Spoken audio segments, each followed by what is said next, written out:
வாங்க ஃப்ரெண்ட்ஸ், இப்போ நம்ம தலைக்கறி தொக்கு வீட்டிலே எப்படி செய்யலான்றதை பார்க்கலாம். அதுக்கு நான் ஒரு 1/4 கிலோ கறிக்கல்ல போய் 1/4 கிலோ எலும்பு இல்லாமல் வெறும் கறி மட்டும் வாங்கிட்டு வந்திருக்கேன்.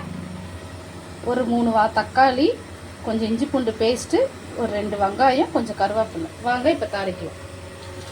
மசாலாலாம் எதுவுமே சேர்க்காம செய்யலாம். கடுகு கொஞ்சம் போட்டுக்கலாம்.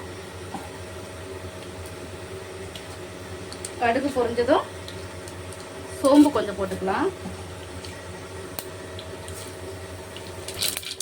பாருங்க பொரிஞ்சிருச்சு. இந்த ஸ்டேஜில் கருவேப்பிலை போட்டு வெங்காயத்தை தள்ளிக்கலாம்.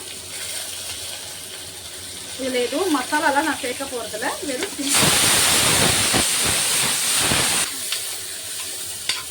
வெங்காயத்தை நல்லா வதக்கி விட்டு கொஞ்சம் வதங்கினதுக்கப்புறம் உப்பும் இஞ்சி பூண்டு பேஸ்ட்டும் சேர்த்துக்கலாம்.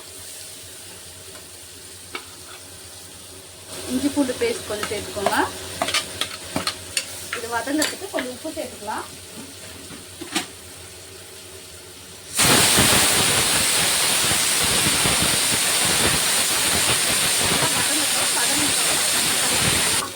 பாருங்க நல்லா வெங்காயம் வதங்கியிருக்கு.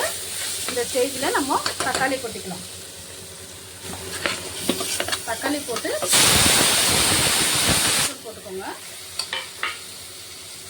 நல்லா தக்காளி வதங்கட்டும். கொஞ்சம் மஞ்சத்தூள் எக்ஸ்ட்ராவே போட்டுக்கோங்க. ஏன்னா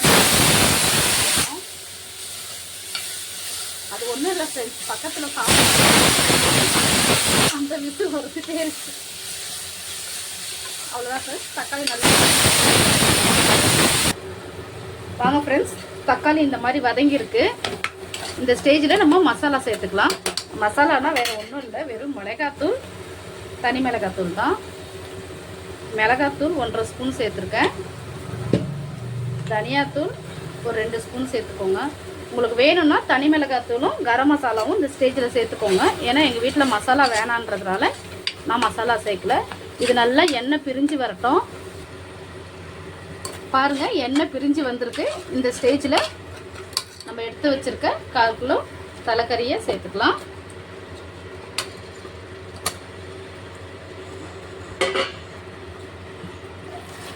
நல்லா தண்ணி கிண்ணி ஊற்றாமல் நல்லா மிக்ஸ் பண்ணுங்கள். ஏன்னா நம்ம தொக்கு தான் வைக்கிறோம், இதிலே கொஞ்சம் தண்ணி பிரிஞ்சு வரும்.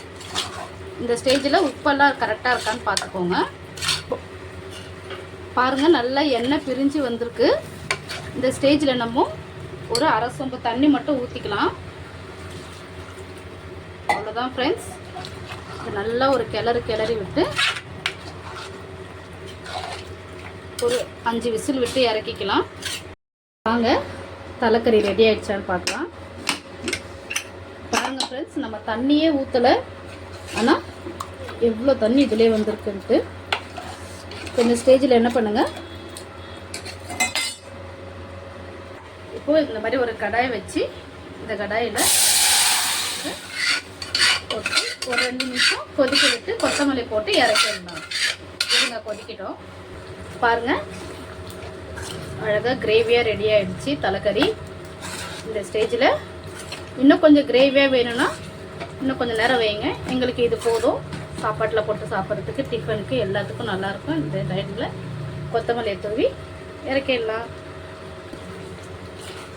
கொத்தமல்லி போட்டு வீட்டில் செஞ்சு பார்த்துட்டு எப்படி இருக்குன்னு கமெண்ட் செக்ஷனில் கமெண்ட் பண்ணுங்கள் ஃப்ரெண்ட்ஸ். பாய்.